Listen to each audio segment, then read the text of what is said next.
Começar, a gente está com um pequeno atraso, mas, por outro lado, situação compreensível. Acho que não sei se vocês estavam aqui na homenagem ao professor Elon, mas no primeiro dia aqui eu já mencionei um pouquinho, e para mim, e acho que para muita gente que já passou pelo INPA, e possivelmente para pessoas que ainda vão passar pelo INPA, algum contato, talvez o primeiro contato, certamente algum contato com matemática foi feito por meio de algum livro, de algum texto do Elon.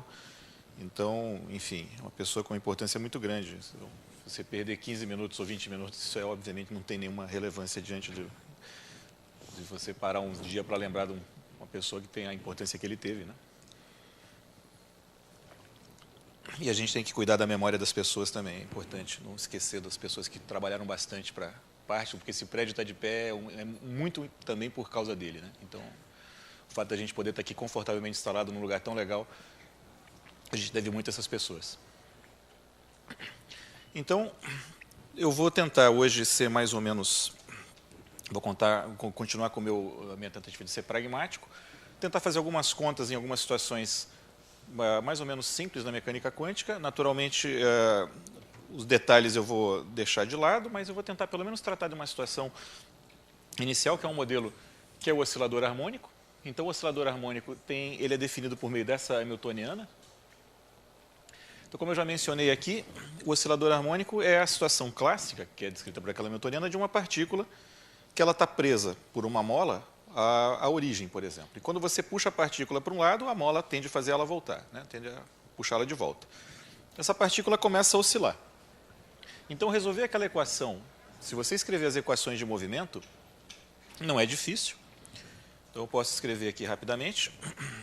Outro dia eu acho que eu escrevi. Vou ver se eu escrevo direito de novo.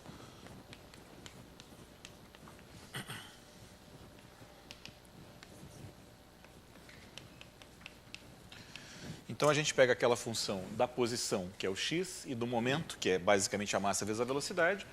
Se você calcular isso, você obtém a equação. Essa aqui é a equação diferencial ordinária, que são as equações de Hamilton. Você troca esse h por aquele hamiltoniano que está escrito lá em cima, a gente tem as equações do oscilador harmônico. Se a gente resolver, essa é uma equação que vai ser relativamente fácil de resolver, e você vai descobrir que o que acontece é que a posição é uma função tão periódica do tempo, né? Então, se a gente usar as coordenadas corretas, a função basicamente é o cosseno ou seno de t vezes alguma constante correta lá. Então, a função está oscilando. A posição ela vai até uma extremidade, para lá, fica a velocidade zero, começa a voltar, passa pela origem, vai até outra extremidade, para, fica fazendo isso. Então, a gente pode fazer um desenho simples aqui, que basicamente é o seguinte. Se esse é o x e se esse é o momento, tá? Então, em cada instante, a partícula tem uma posição e tem um momento, tudo isso é o caso clássico. Se você faz o gráfico da solução, você vai ver uma coisa parecida com isso.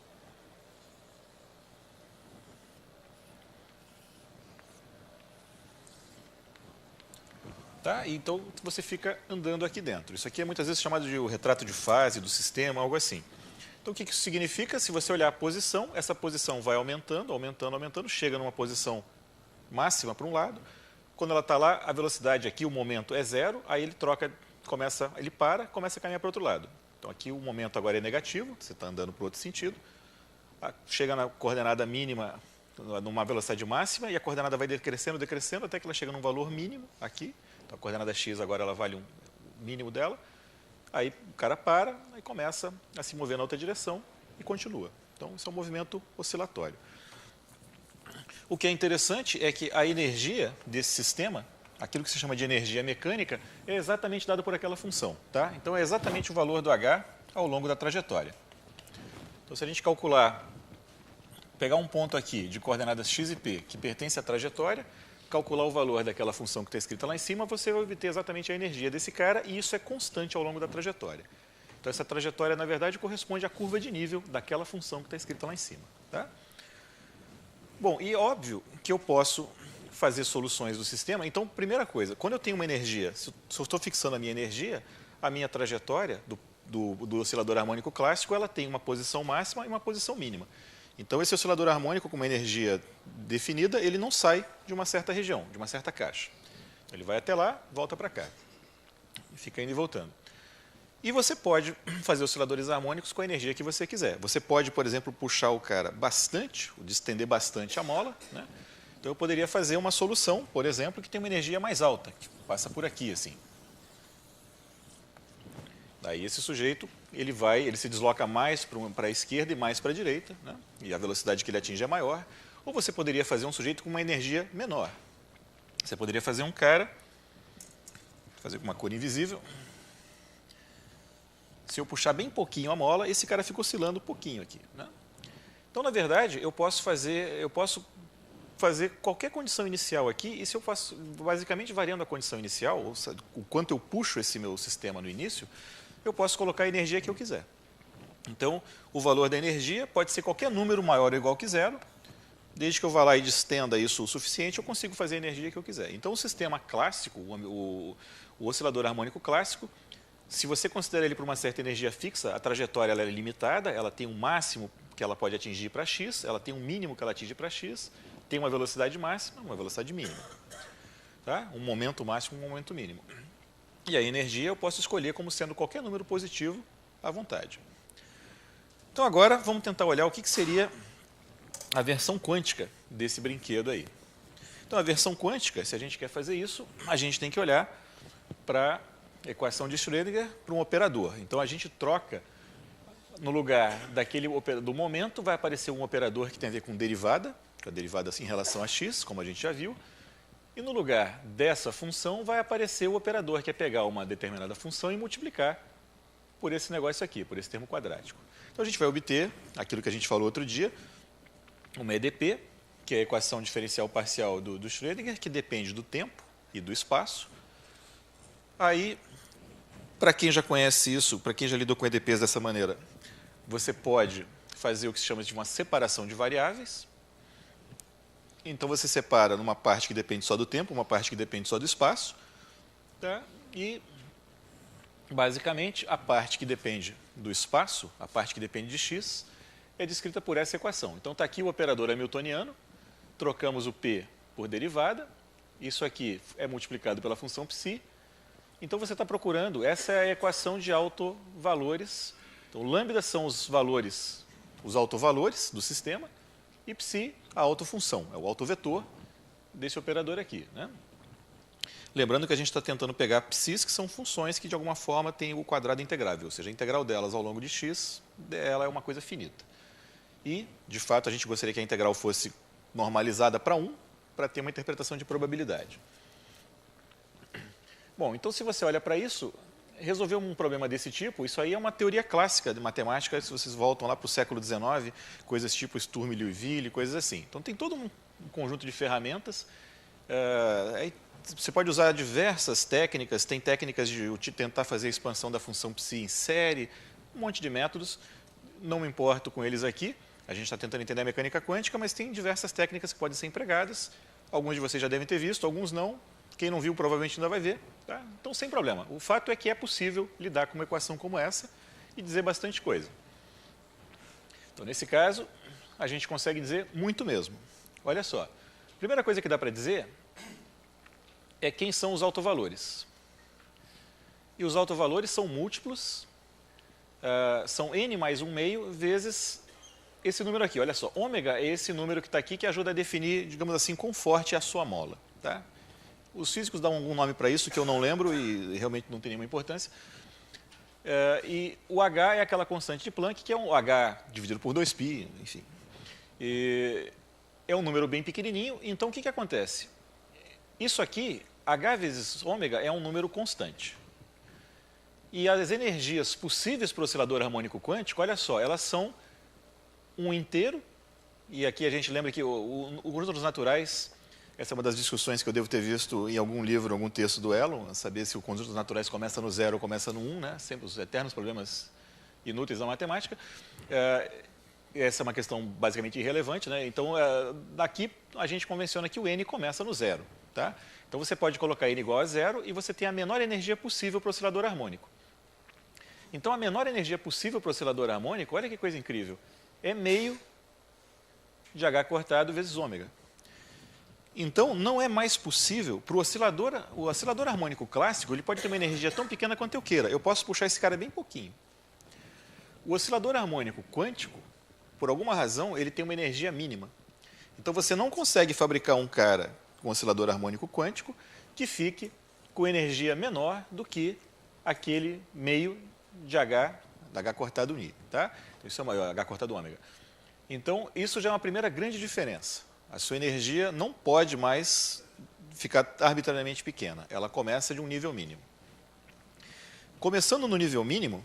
Tá, desculpa, eu estou adiantando uma coisa que eu não tinha falado. Eu já estou chamando aquele lambda, aquele é o altovalor. Então, tem alguma coisa muito importante. Então, uma questão de interpretação que é fundamental. O H, que é o operador, que eu vou escrever aqui, então, prefiro botar um chapeuzinho nele para lembrar que ele não é mais uma função, mas que ele é um operador. Esse operador está associado ao H clássico, que é o hamiltoniano, que tem o caráter de energia. Ele é energia. Então, aquele operador aqui está associado à energia de alguma maneira. Então, quem que são as energias possíveis do teu sistema? São os autovalores daquele operador.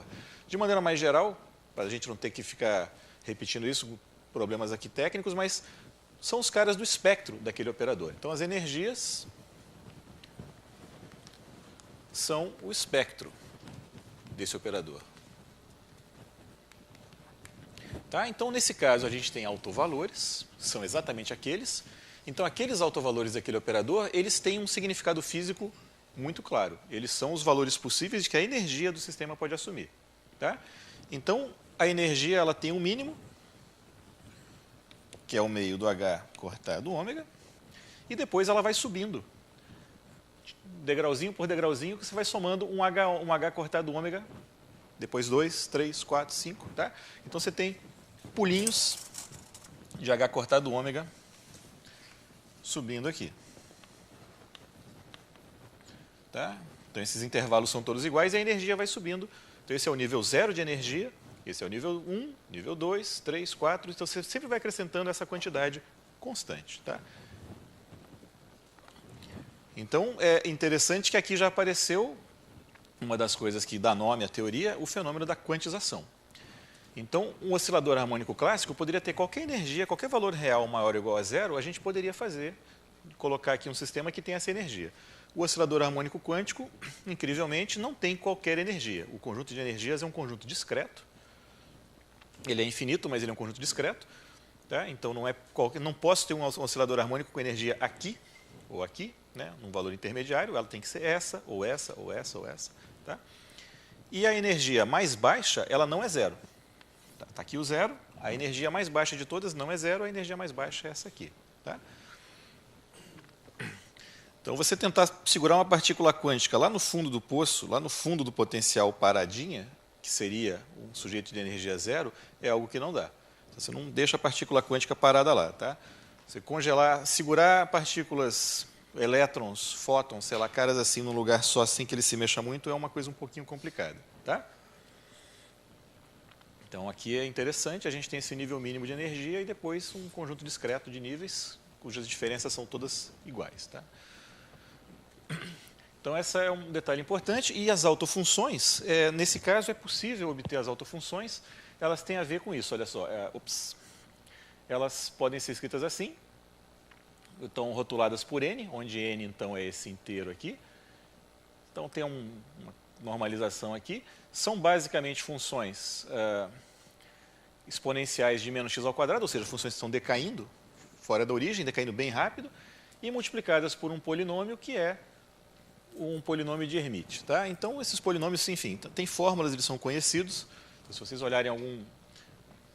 Agora é mais fácil, eu sou um cara velho, eu diria, vocês olharem uma tabela, um livro, não sei das quantas, bom, vocês vão puxar o celular e vão olhar, é mais fácil. Né?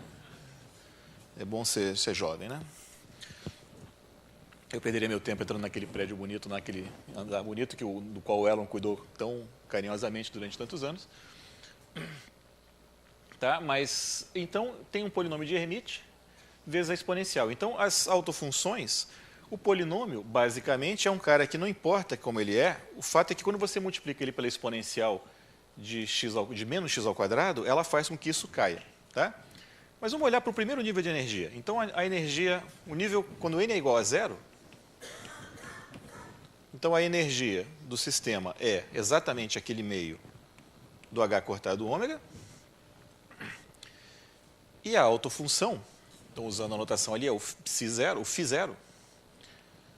Aqui eu faço a piadinha, o Arthur deve estar me vendo. Arthur, tudo bem? O Arthur, ele fala psi, φ, para ele é tudo igual.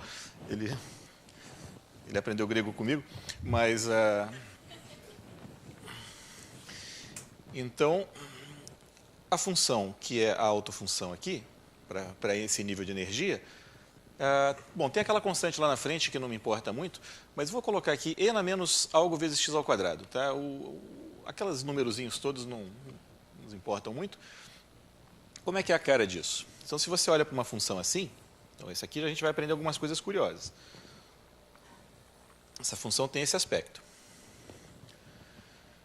Então, essa é uma função que ela decai bem rápido quando você se afasta da origem, tá? Mas, por outro lado, isso é um detalhe bem interessante, essa função ela não se anula em lugar nenhum. Tá?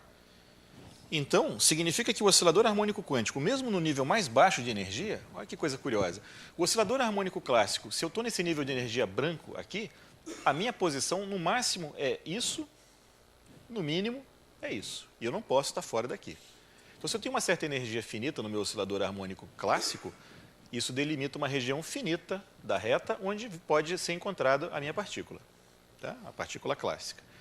A partícula quântica, mesmo no nível de energia mais baixo, essa função exponencial de menos x ao quadrado ela vai decaindo devagarinho, quer dizer, devagar não, muito rápido, mas mesmo que a gente invada ali o auditório número 1, essa função ainda não é zero.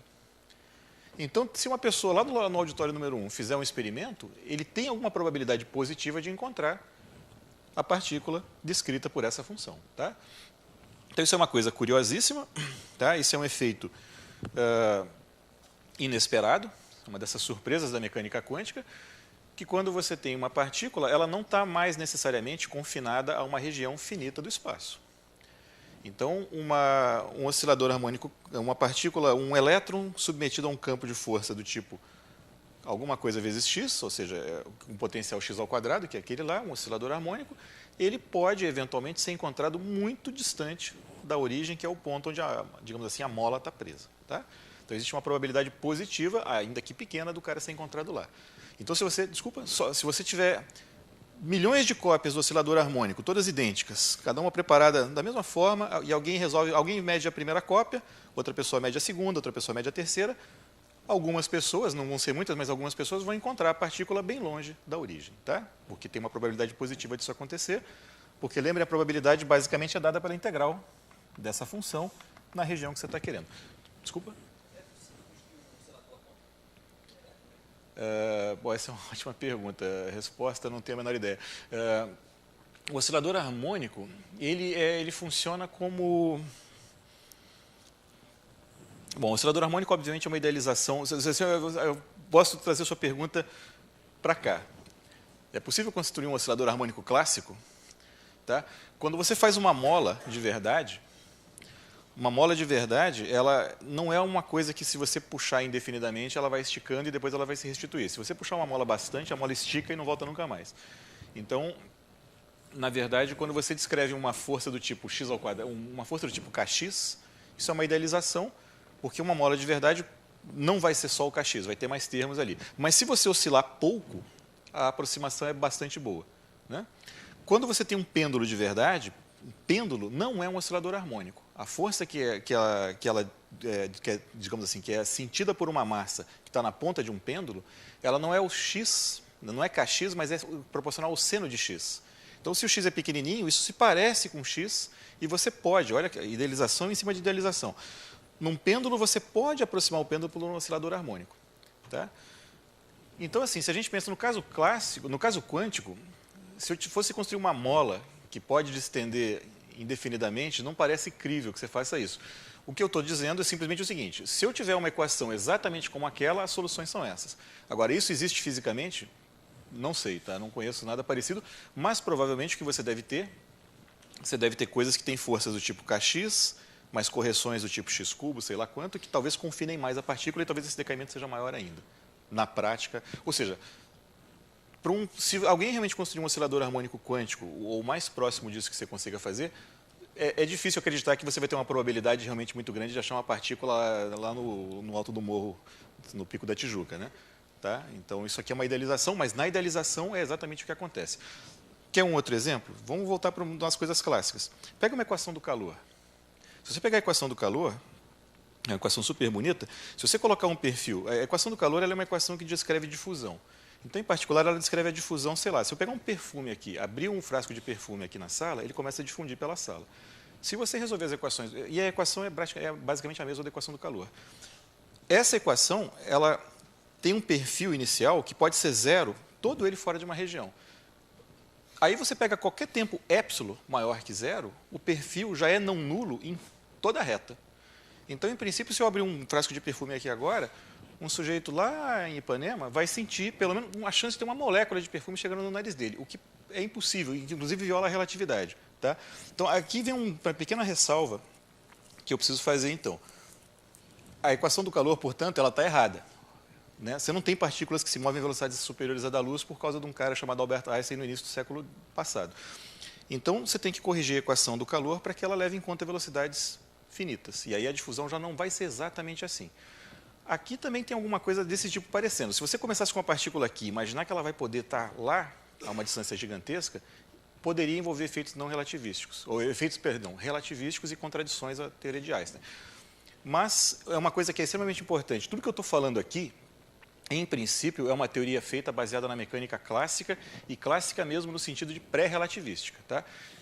Quando você quer lidar com partículas que eventualmente têm velocidades muito grandes e que você tem que usar a teoria da relatividade, existe uma teoria criada justamente pelo mesmo Dirac que fez a função de Dirac, a função que não é função.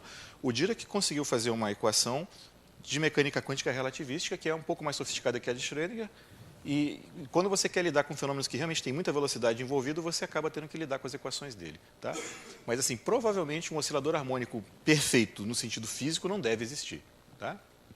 Mas, como idealização, é um objeto maravilhoso porque você tem as soluções perfeitamente escritas. Tá?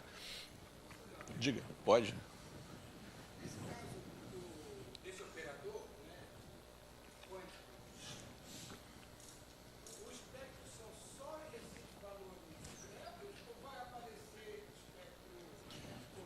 Não, nesse caso específico, para esse operador de oscilador harmônico, o espectro é discreto. Esse aqui é perfeitamente...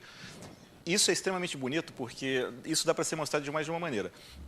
Uma maneira é resolvendo as equações a equação diferencial no braço, fazendo uma série de potência, o que quer que seja, mas tem uma maneira algébrica, extremamente bonita, que, enfim, não sei se o Arthur não colocou isso no livro, talvez dele, eu não preparei, mas, bom, pode ser uma coisa, de repente eu consigo, de repente, se eu com um pouco de paciência, talvez eu prepare para amanhã, então. Talvez possa ser uma coisa bonita. Tem uma maneira de você ver o espectro todo que é bem elegante. E diga.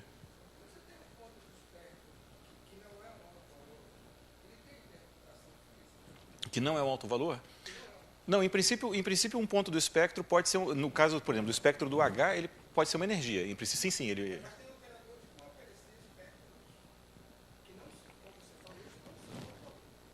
Sim. Sim, mas em princípio eu acho que um ponto, mesmo não sendo alto valor, acho que um elemento do espectro, em princípio, pode ser um valor possível de ser observado como energia. Tá? Você tem situações em que o espectro pode ficar bem complicado, em ter bandas e ter coisas que são meio Cantor e coisa assim.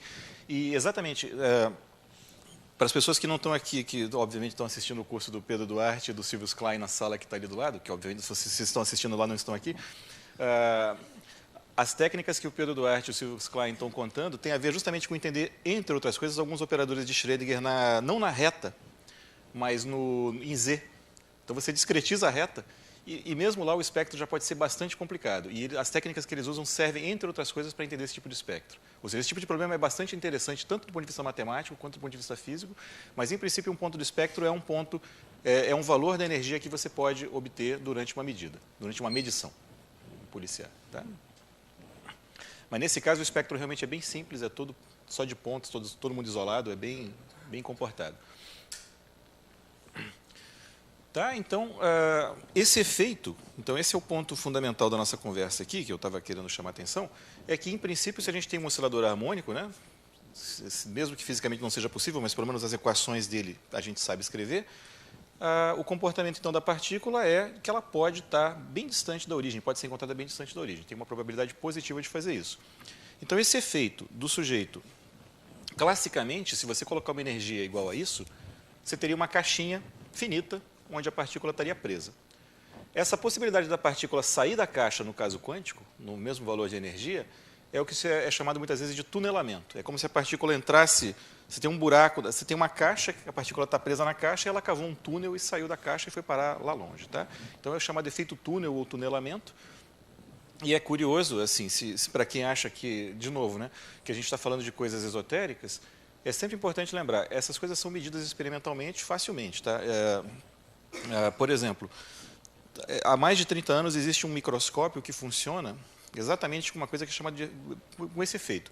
Ele tem uma agulha, uma ponta metálica que se aproxima do material e você consegue deslocar essa agulha por cima do material, esquadrinhando a tua região. E o que acontece é que, em princípio, o material que está embaixo, claro, o material é composto de átomos, são envoltos por elétrons, e esses elétrons podem, de vez em quando, dar um pulinho para a agulha, e quando ele dá um pulinho para a agulha sente uma pequena corrente, e o equipamento registra isso. Então, em princípio, o elétron não teria como pular, sair do átomo, e vencer a diferença de energia e pular para a agulha. Mas ele tem uma probabilidade positiva de ir para a agulha, e ele faz isso. Então, se você sair acompanhando isso aí com uma agulhazinha, você consegue, em certos pontos, detectar a energia, o equipamento detecta o quanto a agulha foi baixada, o quanto ela teve que subir, e você vai fazendo um perfil da tua superfície. Tá? Então, existe um negócio chamado microscópio de tunelamento, que existe, é operacional, e que deu um prêmio Nobel para a equipe que criou isso aí nos anos 80. Então, esse efeito ele é absolutamente um efeito experimental, não é uma previsão teórica para um dia ser feito, é algo que se vê no laboratório de maneira corriqueira. Tá? Então, isso existe. Então, quanta coisa a gente acabou vendo só nesse exemplo do oscilador harmônico, né? Só no nível zero. Né? Então, temos aí os polinômios. Bom, esse primeiro polinômio, o H0 é 1, então é o que eu fiz ali, é aquela constante. Se você fizer o H1, que é o... Se eu fizer Φ1, ou seja, eu comecei no N0, então o primeiro nível é o 0, o nível 1, N1 é o segundo nível. Essa função é o x, né? Quando você multiplica por x, a cara da nossa função, então se eu fizer o Ψ1, então ele vai ter um aspecto, o Φ1, perdão, falei do Arthur, agora estou pagando, né? Vai ser assim. Então o aspecto da coisa é mais ou menos esse.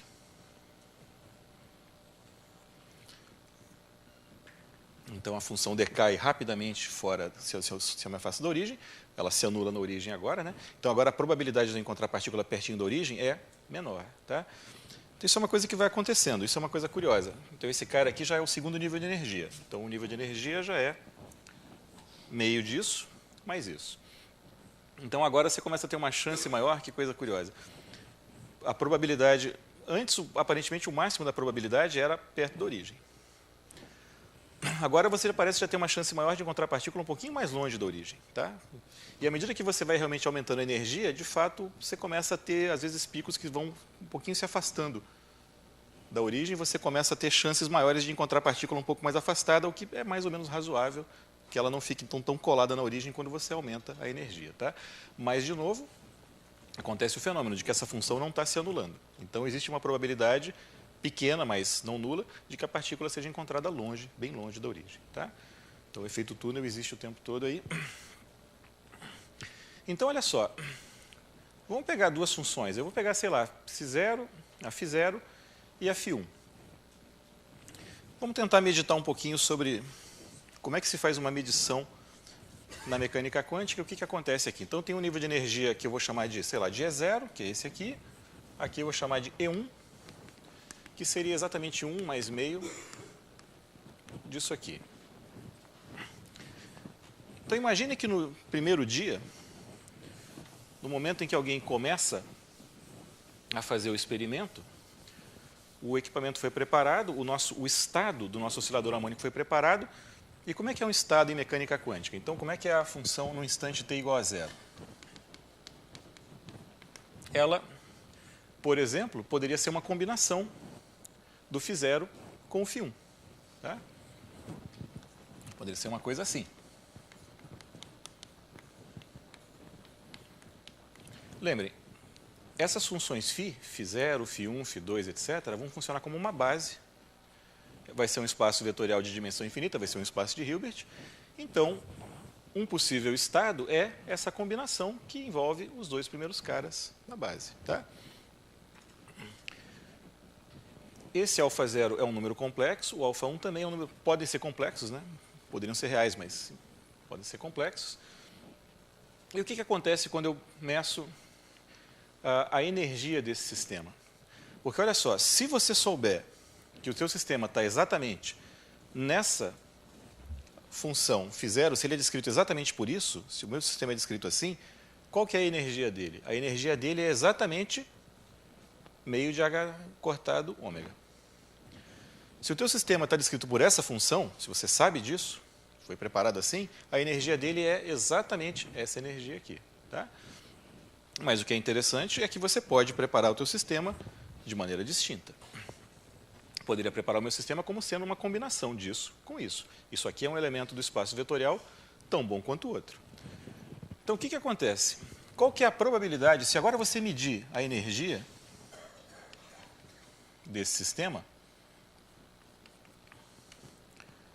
qual que é a probabilidade de que a energia seja, se você efetuar uma medição nesse sistema, qual é a probabilidade de que a energia que você vai medir seja o valor do E0? Vai ser exatamente isso aqui.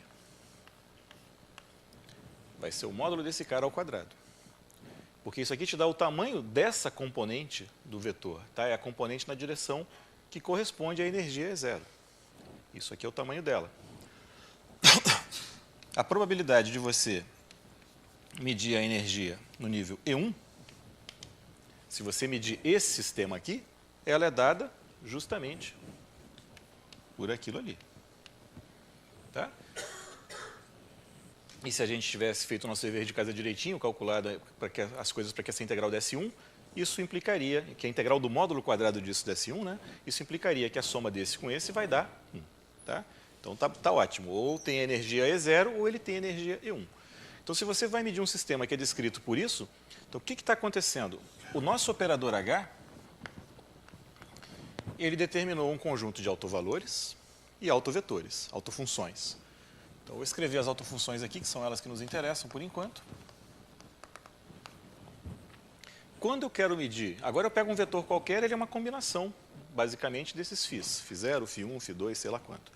Quando eu quero medir a quantidade que é a energia, ou seja, a quantidade que está associada ao H chapéu, o que eu vou fazer é usar exatamente a decomposição do meu psi. Psi é uma função, né? E a gente pega uma função, a gente pode decompor basicamente do jeito que a gente quiser.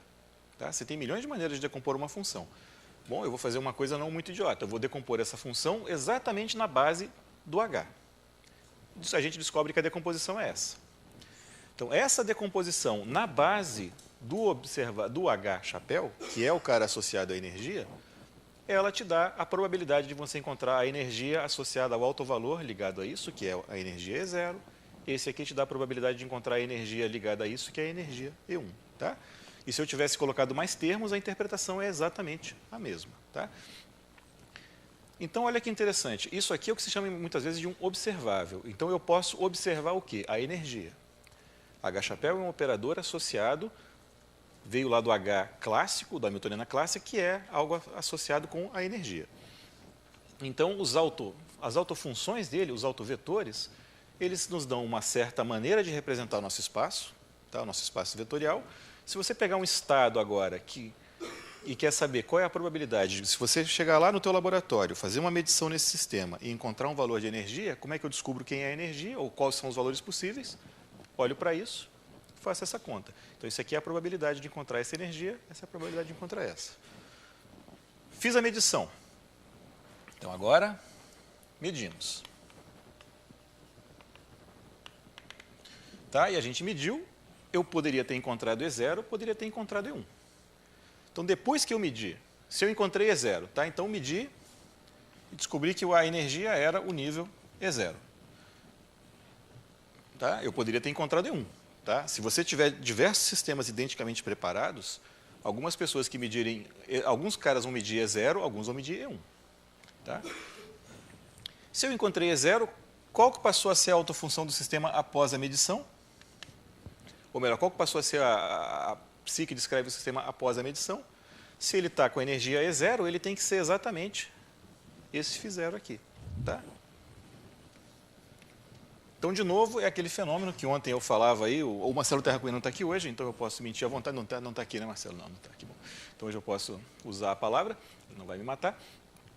É aquela história, que eu também não gosto dessa palavra, o tal do colapso da função de onda, aquela coisa horrível, né? Se você tem um vetor, tá? Vamos colocar os pés no chão. Isso aqui é um vetor que tem duas componentes, uma nessa direção, outra nessa direção. Quando você efetua uma medição, a tua descrição ela muda. A descrição muda porque agora você sabe que o sistema tem uma energia E0. Qual que passa a ser a descrição do sistema? Essa função. Se você tivesse encontrado a energia E1, a descrição seria o psi ser igual a φ1, ok? Então, você pula desse vetor aqui para aquele lá, porque a tua descrição do sistema mudou, porque você ganhou informação sobre ele. Você efetuou uma medição, ganhou informação, descobriu alguma coisa sobre o sistema, incorpora a informação aqui, tá?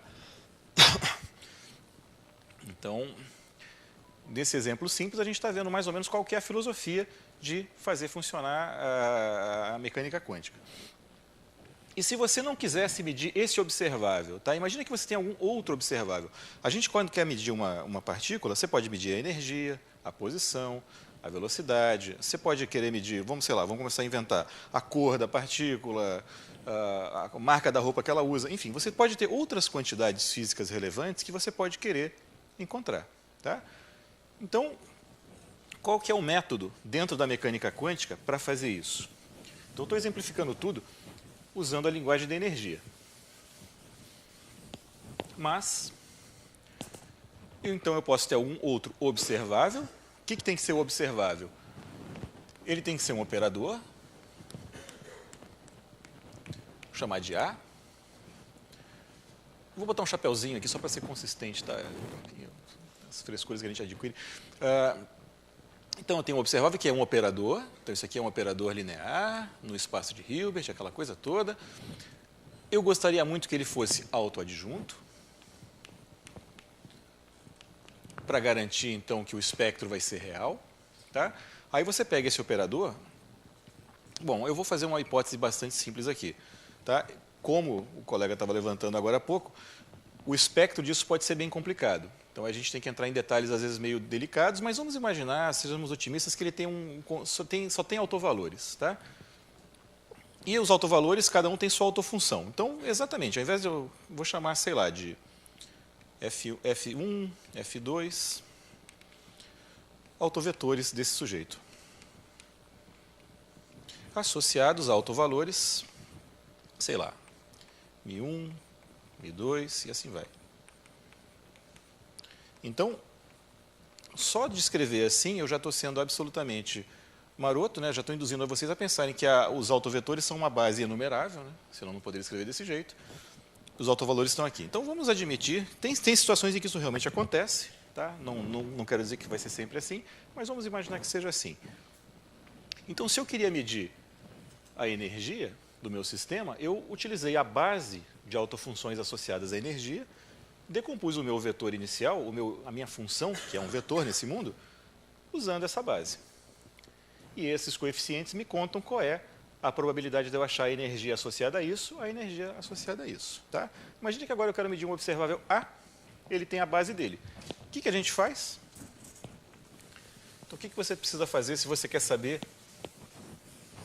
se quando você mede esse sujeito, quando você mede essa quantidade A, seja ela a posição, a velocidade, a cor do elétron ou a sua revista preferida. Então, o que a gente faz? A gente vai pegar o mesmo psi que está escrito lá, que é uma função. Eu posso decompor essa função de mais de uma maneira. Então, eu escrevo esse cara como um coeficiente, sei lá, beta1 na direção do vetor F1, beta2 na direção do F2, sei lá, imagina que um beta3 na direção do F3. Poderia ter mais gente. Imagina que são só esses coeficientes. Tá? Então, qual que é o significado disso? olha que coisa interessante, é que a probabilidade de eu fazer uma medição e encontrar que a quantidade clássica A é μ1, μ1 é o autovalor associado à autofunção, ao autovetor f1. Então, a probabilidade de eu encontrar o meu A, meu observável A, valendo μ1 é isso aqui ao quadrado. Tá? E você pode trocar aqui por 1, por 2 e por 3, e vai ser a mesma coisa. Então, moral da história, quando você quer lidar com a mecânica quântica, você tem um vetor inicial que descreve o estado do teu sistema. Poderia ser isso aqui. Agora, dependendo do que você vai medir, você pode medir a energia, posição, sei lá o quê, pode medir o A, que é o observável, é o que você quer observar. O que você faz? Pega o teu operador, olha as autofunções dele, tá? Os autovetores, eles têm autovalores associados, você decompõe o teu estado inicial nessa base, que é a base do observável que você quer olhar. Tá? E decompondo assim, esses coeficientes te contam quem são as probabilidades de você encontrar o observável A valendo esse valor, ou μ2, ou μ3, e assim vai. Tá? Então, fazer mecânica quântica, num certo sentido, nada mais é do que você ter as bases corretas para fazer as contas que você quer fazer. Tá? Só que tem uma chatice realmente adicional, porque nós estamos num espaço de dimensão infinita, em espaços de Hilbert bem mais sofisticados, e que, eventualmente, o conjunto de autofunções pode ser uma coisa mais complicada que isso. Ou seja, o autovalores, a coisa pode ser um pouco mais delicada, você tem que lidar com o espectro, né? E o espectro pode ter coisas que não são autovalores, então a vida é um pouquinho mais difícil. Se nós estivéssemos em dimensão finita, aquilo tudo seria bem elementar. Como a gente está em dimensão infinita, a gente tem que tomar um pouquinho de cuidado, mas eu estou tentando deixar isso tudo escondidinho, né, debaixo do tapete. Mas a ideia central é essa. Dado um observável, decompor na base do observável. Tá? Então, por exemplo, isso vai ser útil porque... Deixa eu só prosseguir aqui e fazer uma... Deixa eu ver o que mais que o Arthur escreveu aqui. Bom, isso vai ser útil pelo seguinte, a gente vai tentar, hoje não vai dar tempo certamente, mas é uma coisa que eu vou tentar fazer amanhã de alguma forma, é a gente tentar fazer uma pequena conta que é tentar entender como medir a posição e a velocidade, ter estimativas da posição e da velocidade para um sistema quântico. Tá? E vai acontecer uma coisa extremamente curiosa, que é o seguinte, a gente vai descobrir que se a gente tenta medir a posição e a velocidade de um sistema, a gente não vai conseguir ter uma quantidade de informação arbitrariamente grande sobre as duas coisas.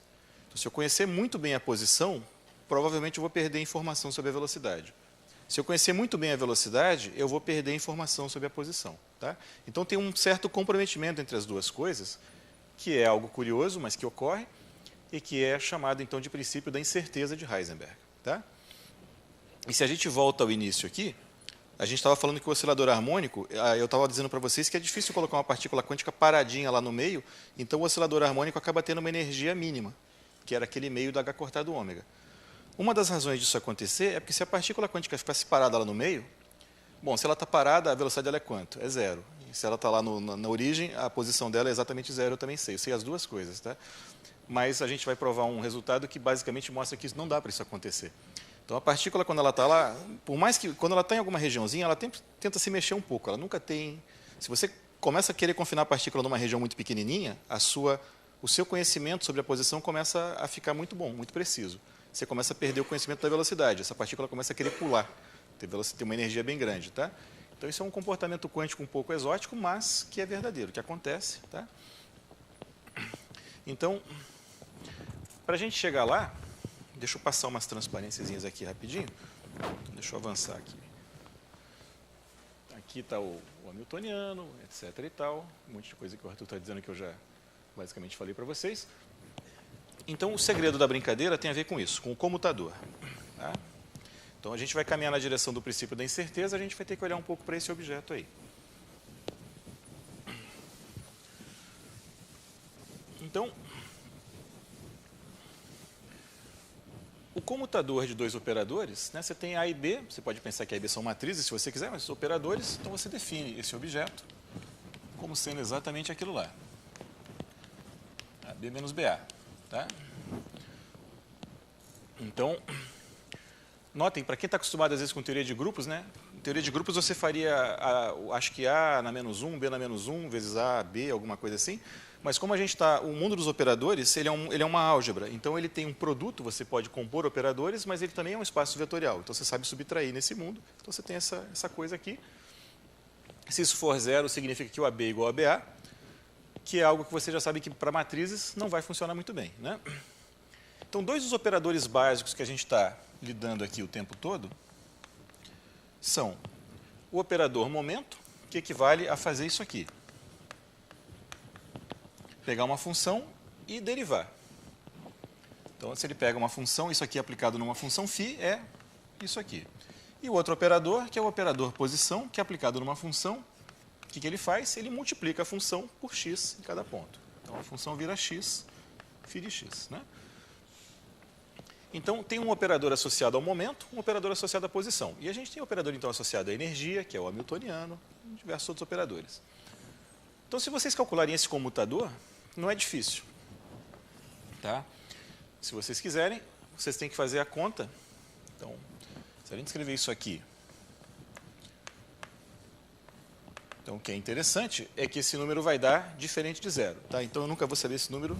Eu poderia fazer a conta, mas eu realmente estou com preguiça, que é o que eu não deveria dizer nesse horário. Mas, olha só, se você calcular a multiplicação pela coordenada, se a gente está em Rn, né?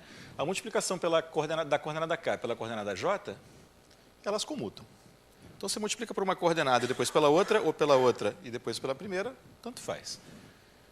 Os momentos também. Se você tem um operador de momento que significa derivar numa relação a uma certa variável, derivar em relação a outra, essas coisas comutam se as funções são suficientemente suaves, né?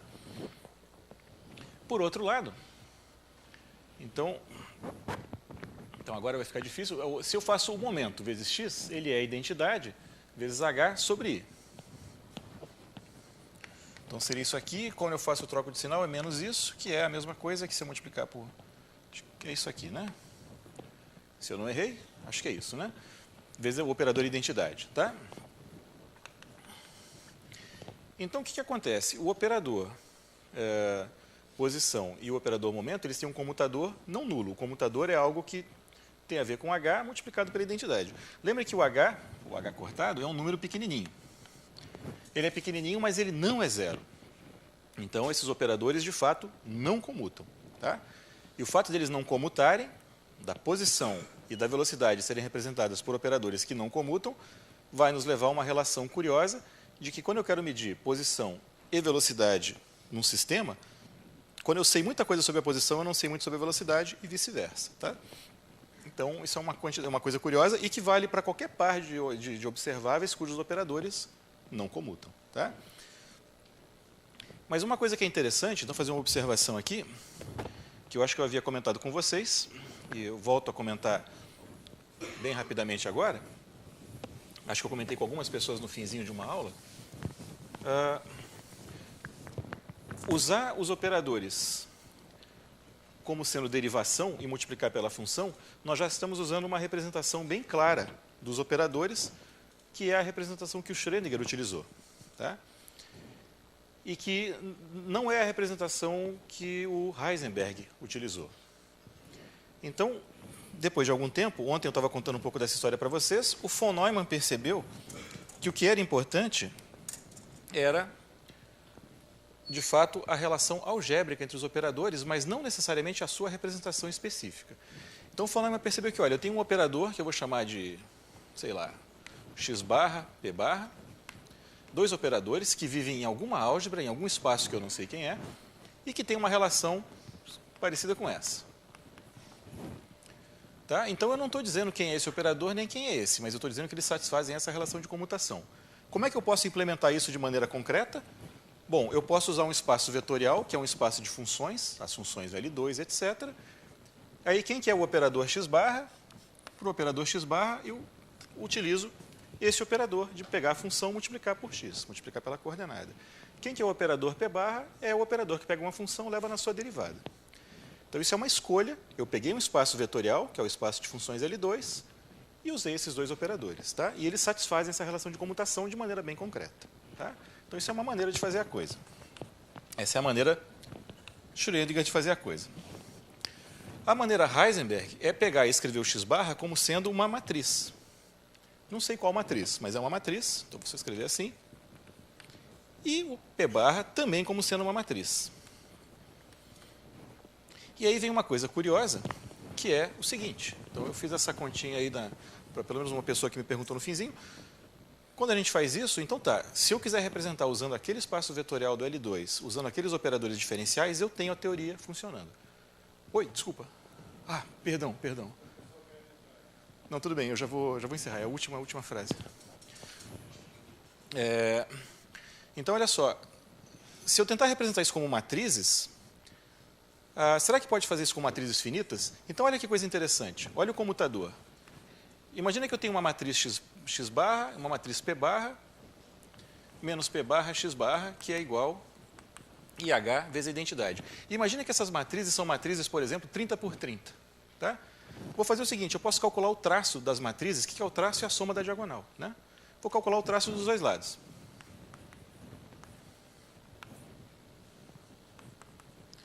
Então, quando é que está o traço da identidade?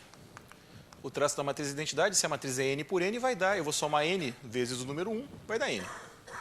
Quanto é que dá o traço disso? Isso aqui é o traço dessa matriz vezes essa, menos o traço dessa vezes essa. Acontece que o traço de AB é igual ao traço de BA. Isso é uma propriedade bonita e fácil de provar. Então, isso aqui dá zero. E zero não é n. Então, dá uma contradição. Então, se você tentar representar, criar uma álgebra que tenha essa relação de comutação usando matrizes, não vai poder ser com matrizes finitas. Você tem que usar matrizes infinitas, tá? Que é o que o Heisenberg utilizou. Ou você pode usar operadores diferenciais e você vai ter uma álgebra, uma outra versão daquela mesma álgebra. Tá? Então, muita coisa da mecânica quântica está contido aqui, em particular essa aqui que vai implicar a relação de incerteza. Tá? Bom, eu vou encerrando por hoje. Então, amanhã nosso objetivo vai ser basicamente tentar juntar esses ingredientes para pelo menos tentar ver se a gente consegue provar o princípio da incerteza, tá? Como um teoreminha. Então, pelo menos uma coisa eu vou provar no curso. Ficamos felizes, né? Ok? Desculpa o atraso e ter que sair correndo. É pena.